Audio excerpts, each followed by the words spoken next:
Ағымдағы жылдың наурыз және сәуір айлары аралығында еліміз төтенше жағдай жариялап қаламызды карантинге жапқан болатын.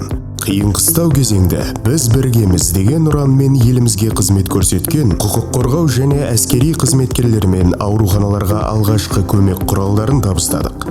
Аудандық ішкі істер бөлімі қызметкерлеріне, оның ішінде Алмалы, Әуезов, Бостандық, Түрксіб, Алатау, Медеу ауданының полиция басқарма бөліміне табыстадық. Сонымен қатар еріктілерді және қоғамдық қызмет өкілдерін тағаммен қамтамасыз еттік.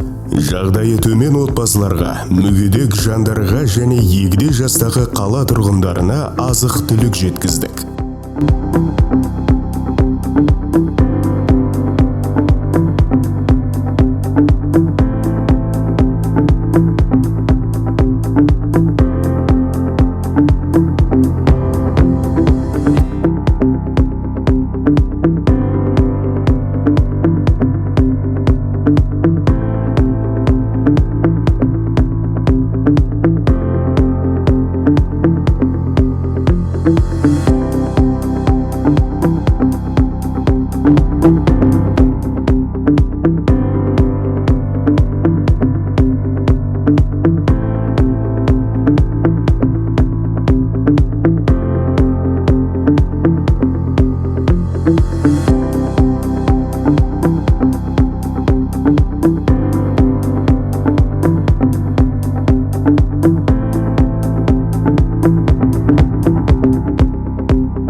Қазақстрой, біз халықпен біргеміз.